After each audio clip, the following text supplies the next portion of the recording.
ಶ್ರೀ ಪರಾಭವನಾಮ ಸಂವತ್ಸರ ಉತ್ತರಾಯಣ ವಸಂತ ಋತು ವೈಶಾಖ ಮಾಸ ಕೃಷ್ಣ ಪಕ್ಷವಾಗಿದೆ.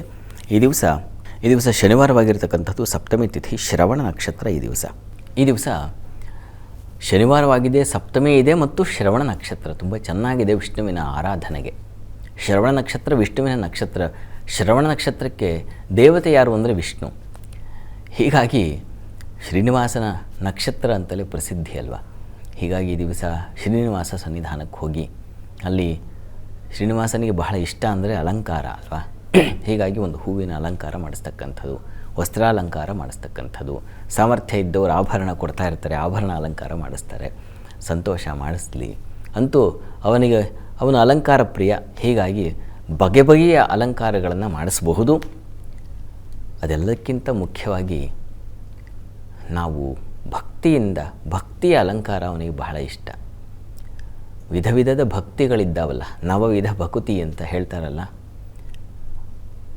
ಅರ್ಚನಂ, ವಂದನಂ, ದಾಸ್ಯಂ ಇತ್ಯಾದಿ. ಹೀಗೆ ಆ ಭಕ್ತಿಯ ಅಲಂಕಾರವನ್ನು ಮಾಡಿದ್ರೆ ಅದು ಬಹಳ ಶ್ರೇಷ್ಠ. ಹಾಗಾಗಿ ವಿಷ್ಣು ಸನ್ನಿಧಾನಕ್ಕೆ ಭಕ್ತಿಯಿಂದ ಹೋಗಿ ಬನ್ನಿ. ಭಕ್ತಿಯಿಂದ ಯಾವ ಸೇವೆ ಮಾಡಿದ್ರೂ ಅವನಿಗೆ ಅದು ಪ್ರಿಯವಾಗುತ್ತೆ, ಅಲಂಕಾರವೇ ಆಗಿಬಿಡುತ್ತೆ. ಹೀಗಾಗಿ ಆ ರೀತಿಯಲ್ಲಿ ವಿಷ್ಣು ಸನ್ನಿಧಾನಕ್ಕೆ ಈ ದಿವಸ ತಪ್ಪದೆ ಹೋಗಿ ಬನ್ನಿ. ಅದು ಊರ್ಧ್ವಮುಖ ನಕ್ಷತ್ರ.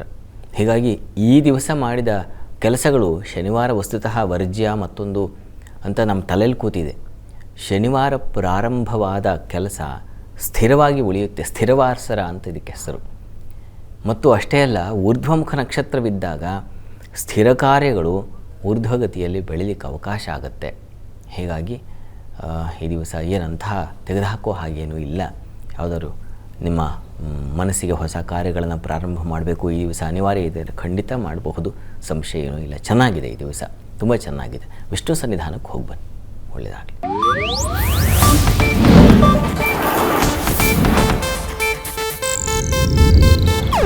ಇದು ಏಷ್ಯಾನೆಟ್ ನ್ಯೂಸ್ ನೆಟ್ವರ್ಕ್ ಪ್ರಸ್ತುತಿ.